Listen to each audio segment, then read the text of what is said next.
댓글로 구독자분들 중에 몇 분이 저를 기다리시는 것 같아서 짠! 나타났습니다.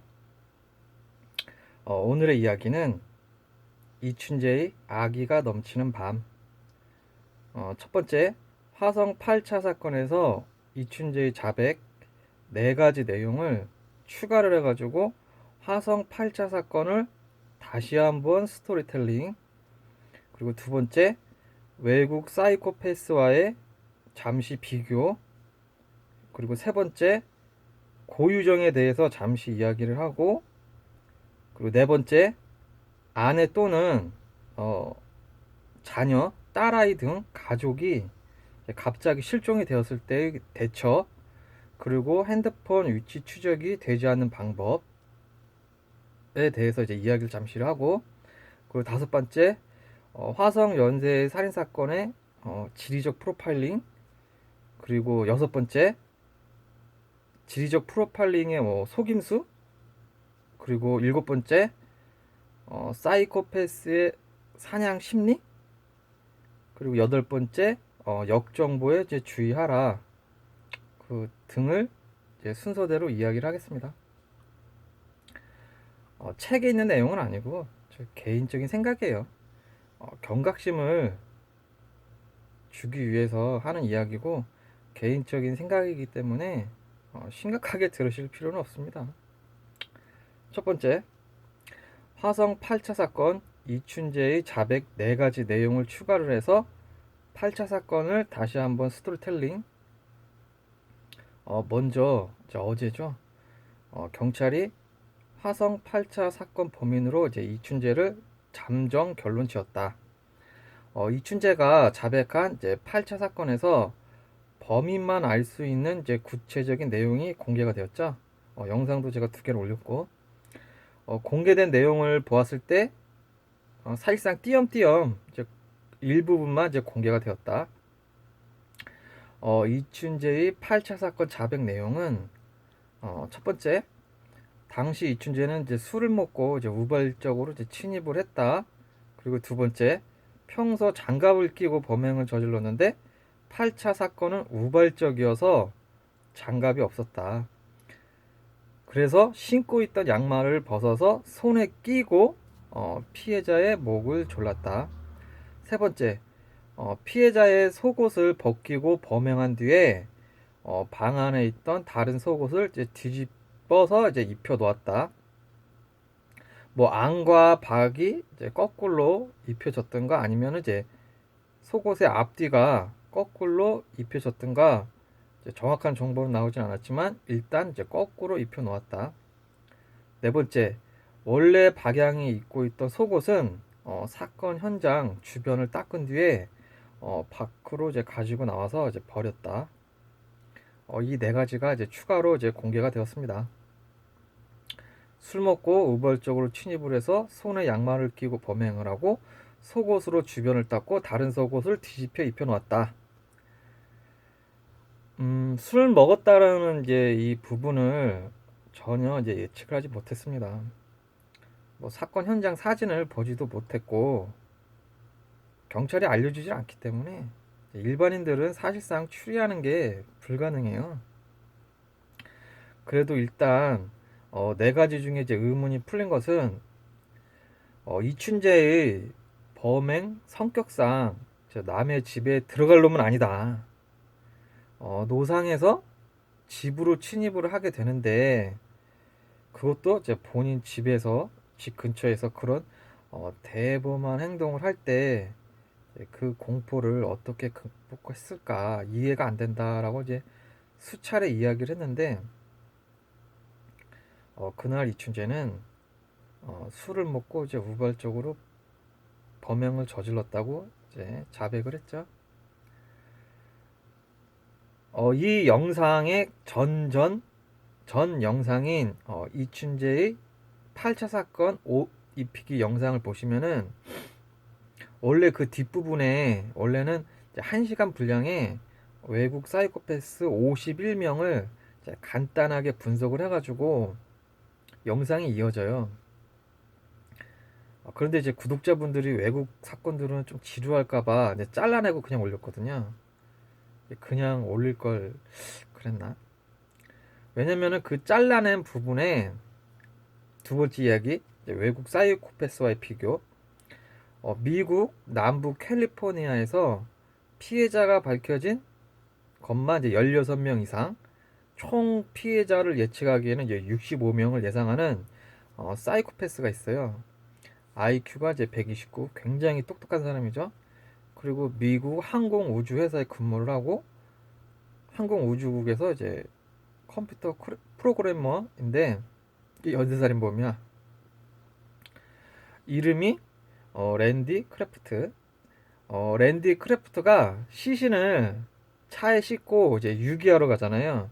유기하러 가는데 어처구니 없이도 이제 음주운전을 하다가 이제 고속도로 순찰대에게 적발이 됩니다. 그래가지고 이제 검문을 당하게 되는데 트렁크에서 이제 시체가 발견이 되어서 이제 꼬리가 잡혔다. 어, 최대로 65명을 연쇄살인한 연쇄살인범이 이제 음주운전하다가 이제 걸렸다.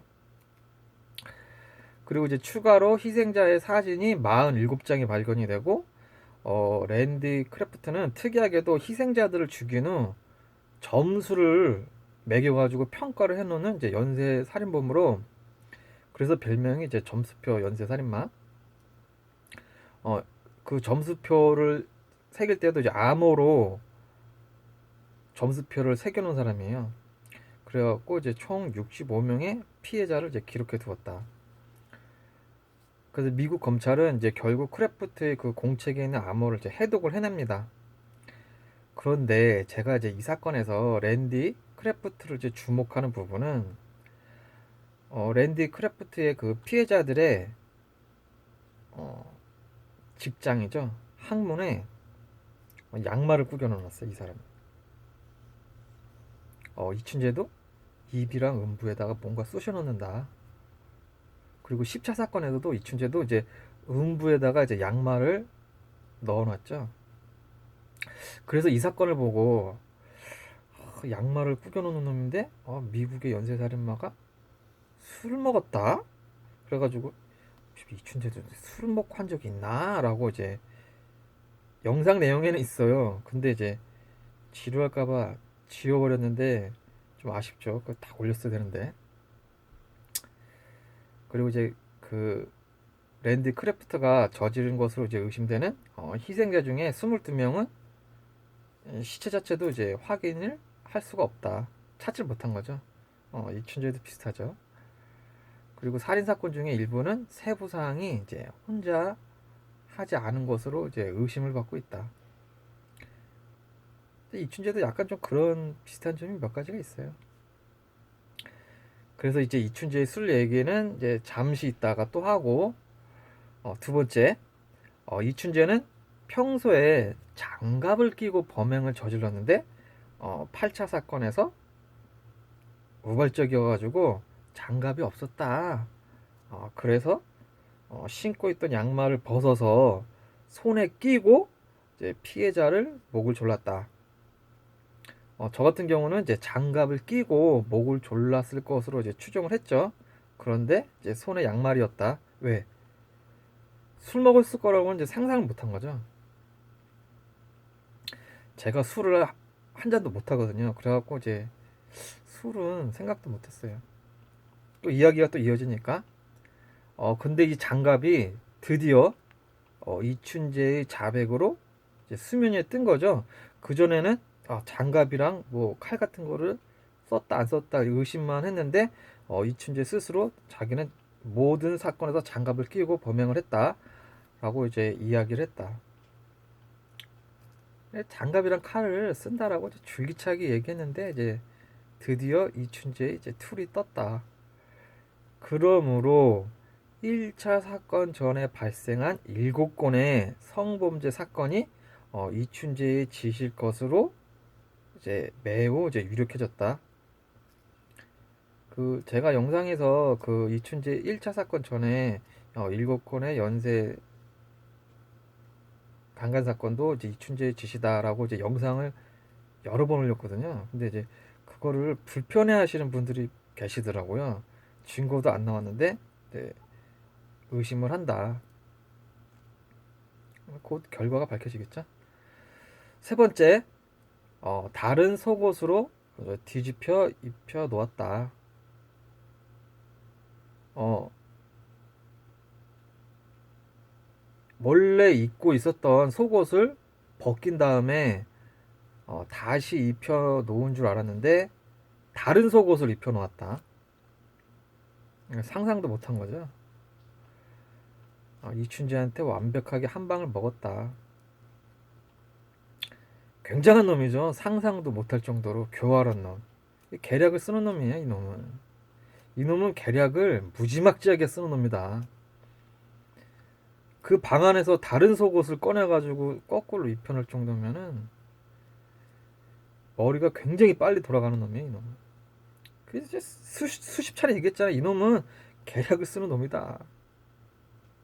그런데 이 부분에서 추가로 의문이 드는 부분이, 그러니까 추가로 의문이 드는 부분이 이제 이춘재가 자백하기 전에 의심했던 부분이 왜 굳이 방 안에서 다른 속옷을 찾아서 거꾸로 입혀 놓았을까? 그 부분이죠. 첫 번째, 원래 입고 있던 팬티에 이춘재의 흔적이 묻어서 이제 다른 팬티로 이제 거꾸로 입혀 놓았다. 두 번째, 그럼 원래 입고 있던 팬티는 지금 어디에 있나? 뭐 이춘재가 가져갔나? 세 번째, 왜 거꾸로 입혀 놓았을까? 이 부분이 이춘재가 자백하기 전에 의심했던 부분이에요. 이 세 가지가. 근데 이제 해결이 되었죠. 이춘재의 자백으로. 기존에 입고 있던 팬티는 주변을 닦아서 흔적을 지우려고 그랬고, 다른 팬티로 이제 급하게 입히느라 이제 거꾸로 입히게 되었고, 주변을 닦은 기존의 팬티는 이춘재가 가지고 나와서 이제 다른 곳에 이제 버렸다. 여기까지가 이제 이춘재 8차 사건에 대한 이야기고, 자, 그러면은 8차 사건에서 이춘재가 자백한 네 가지를 이제 적용을 해가지고 이제 스토리텔링이 들어가야죠. 이제 8차 사건. 첫 번째, 이춘재는 그날 술을 먹었다. 이춘재 말대로. 두 번째, 이춘재는 이춘재 말대로 우발적으로 박양집 열려있는 대문으로 이제 은밀하게 들어갔다. 세 번째,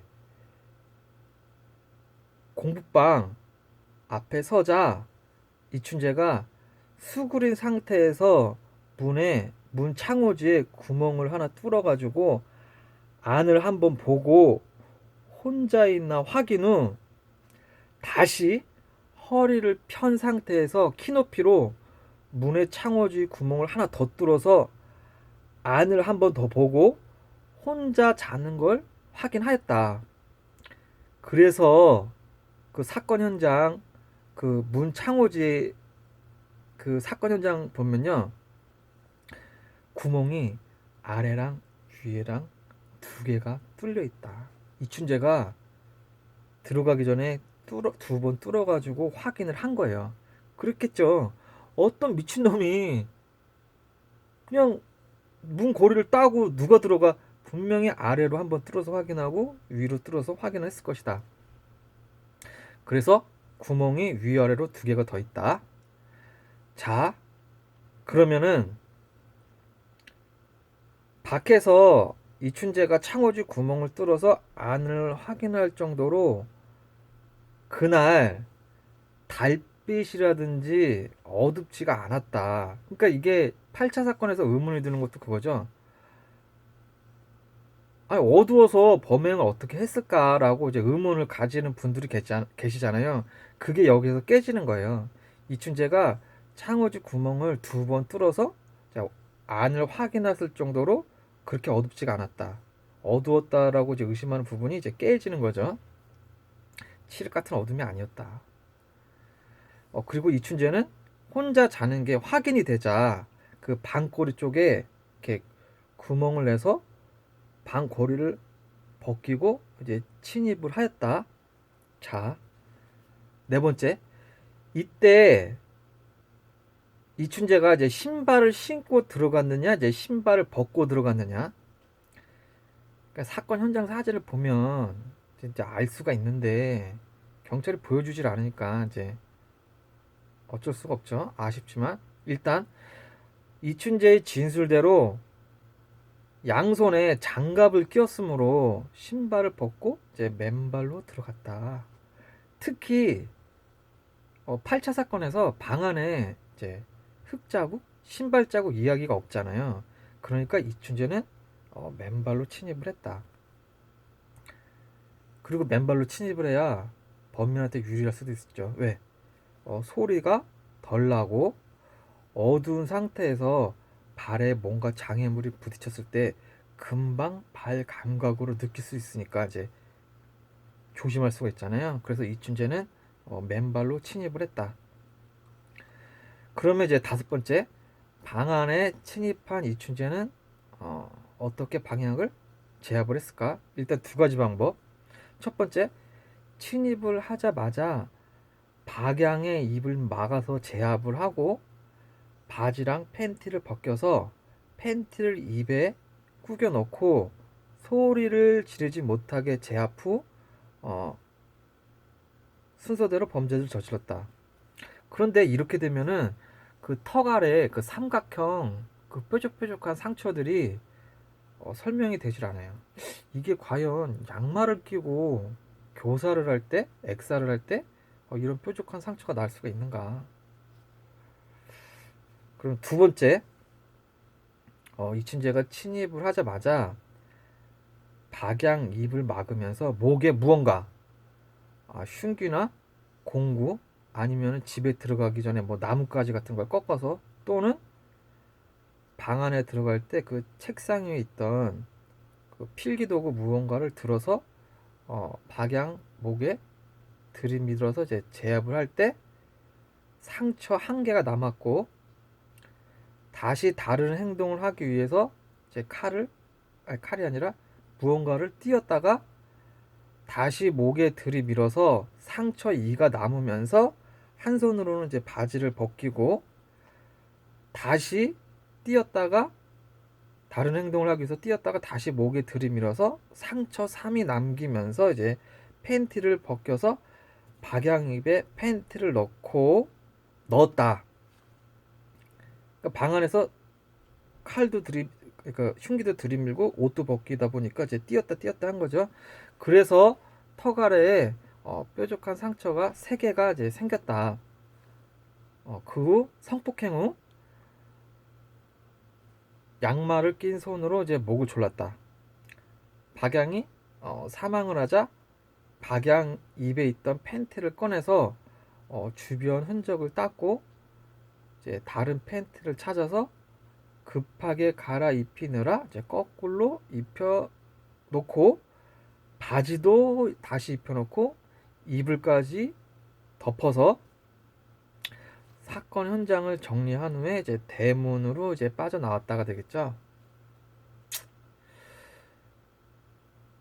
저 같은 경우는 이제 팬티를 거꾸로 입힌 게 고의적이다라고 이제 일종의 패티시 그런 거라고 생각을 했는데 이제 이춘재의 자백으로는 급하게 입히느라 이제 그랬다고 하네요.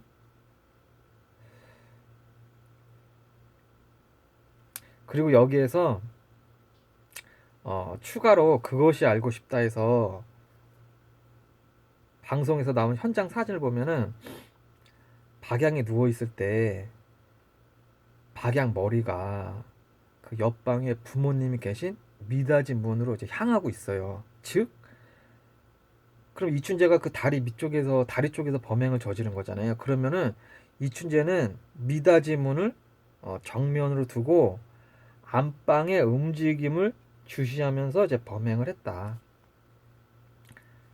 이 모든 과정이 술을 먹고 우발적으로 이루어졌다. 와! 이게 말이 돼? 술을 먹고 이 모든 과정이 은밀하고 조용하고 이제 부드럽게 이루어졌다. 뭐 이춘재 본인이 스스로 술을 먹었다고 하니 할 말은 없지만 사건 현장 모습과 범행의 순서가 범인의 음주 상태와 이제 연결 지을 만한 것이 사실상 없어요. 사건 현장이 시작부터 끝까지 매우 정교해, 섬세하고. 그래서 이춘재가 술을 먹어서 우발적으로 했다라고 하는 이 부분이 좀 상당히 좀 의심이 가는 부분입니다. 음주량이 어느 정도인지는 모르겠지만 사건 순서가 너무 정교하고 섬세하다. 뭐 제가 술을 전혀 안 해서 이 부분에서 좀 사실상 아리송합니다. 술을 먹고 했는데 너무 정교해. 그리고 이제 강호순이 이런 말을 했거든요. 순간순간 나 자신을 제어하지 못했다라고 이제 말을 했는데 이춘재도 같지 않을까 합니다. 그래서 이제 8차 사건의 스토리텔링은 여기까지만 하고 잠시 이제 고유정 이야기를 잠시 해드릴게요. 고유정은 사실 연구 가치가 없어요. 사이코패스도 아니에요, 고유정은. 전에 여성 연쇄 살인범 이야기를 하면서 고유정 이야기를 잠시 한 적이 있거든요.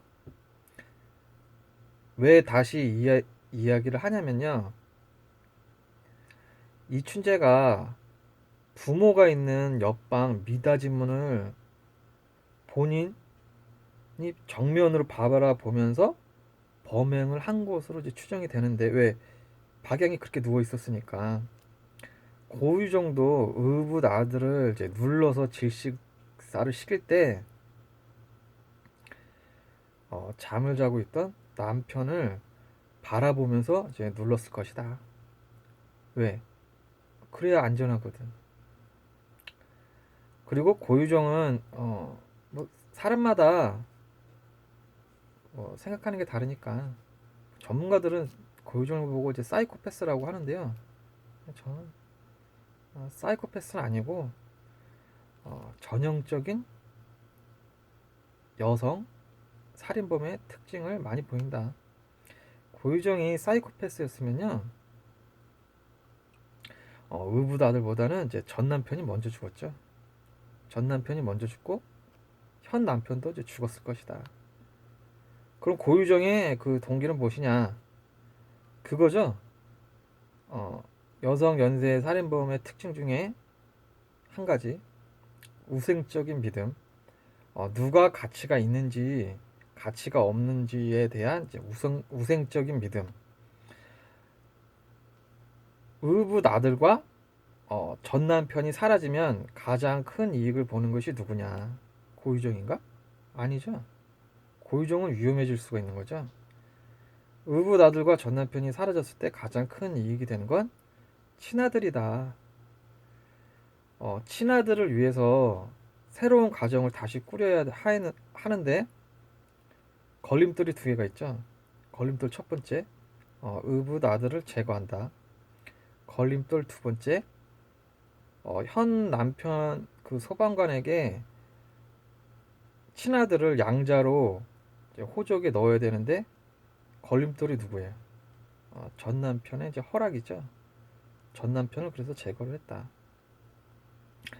고유정은 사망한 전 남편과의 아이를 위해서, 친아들을 위해서 두 걸림돌을 제거하고 이제 파괴하였다. 그리고 이제 여성 연쇄 살인범들은요, 특징적으로 피해자들을 비인간적으로 완전하게 파괴하는 경우가 많아요. 남자보다 더 잔혹하죠, 여자들이.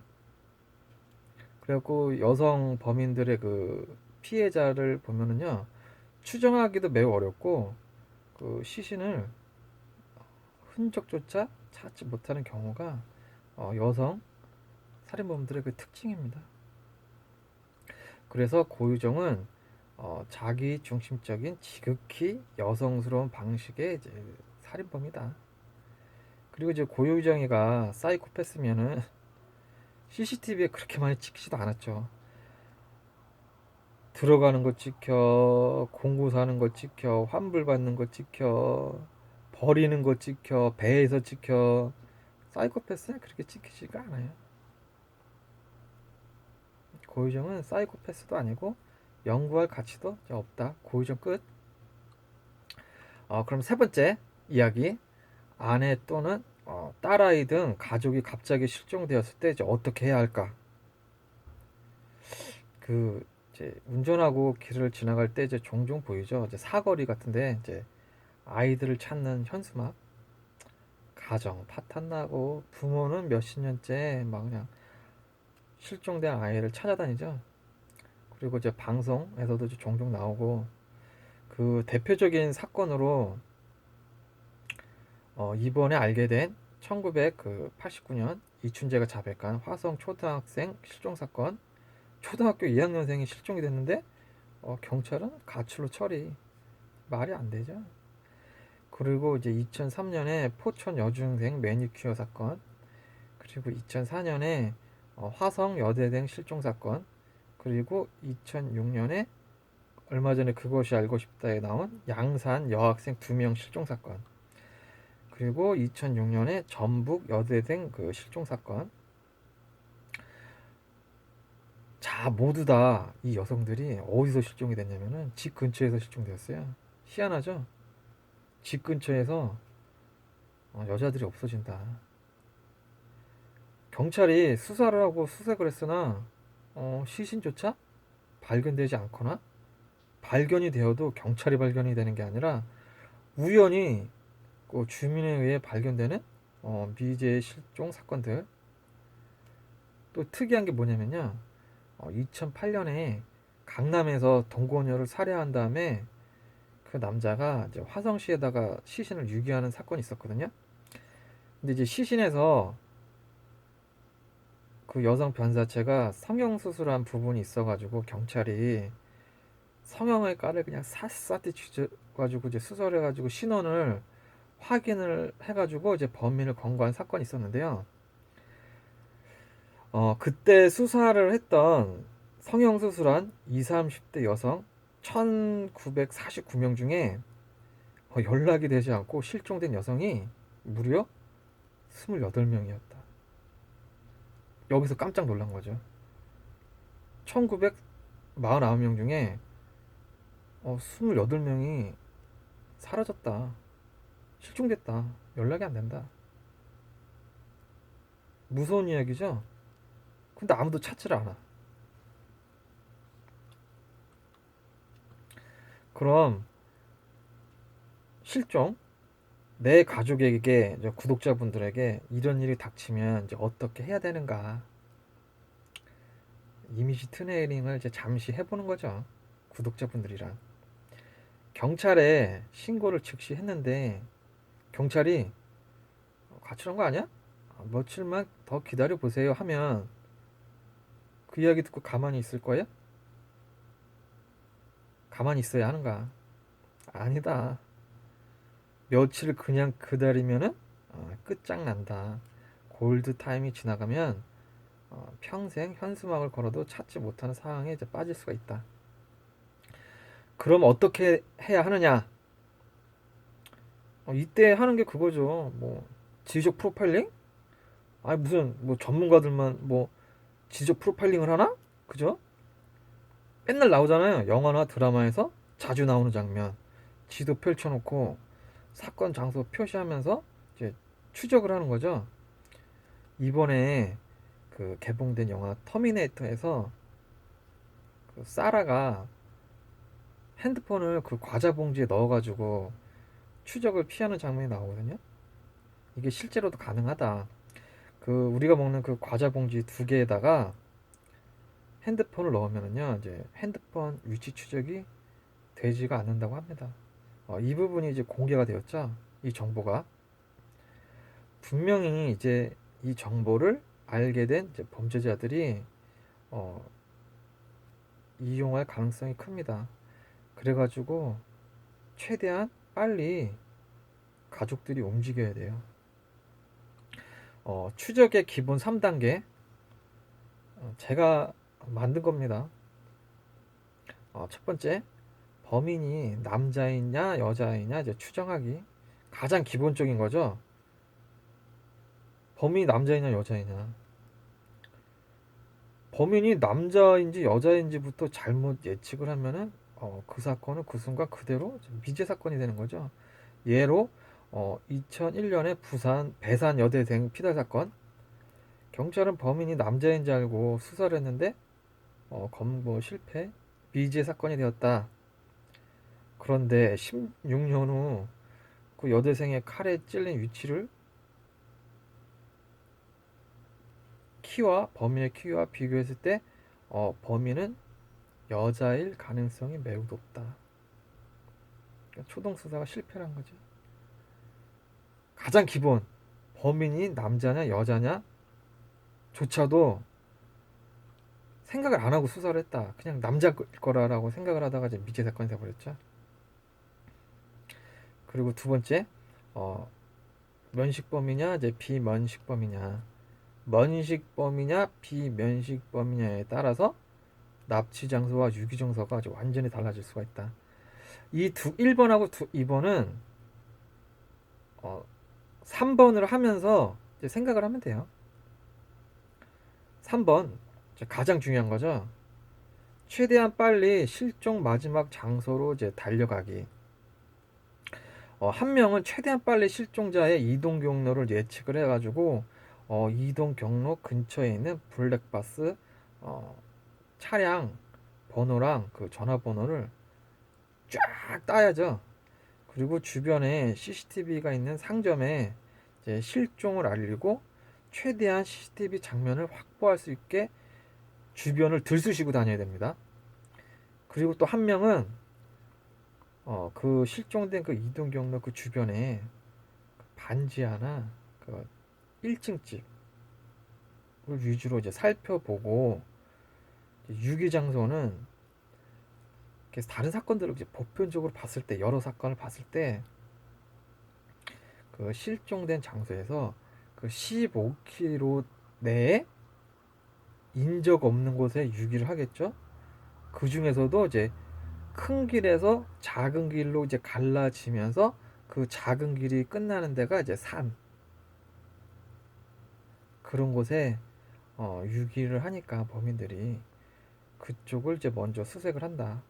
그러니까 에너지를 집중을 해가지고 이제 사용을 한다. 근데 이렇게 해도 못 찾을 확률이 거의 90%가 넘어요. 그래도 이제 최대한 빨리 많은 걸 이제 해봐야겠죠. 자, 그러면은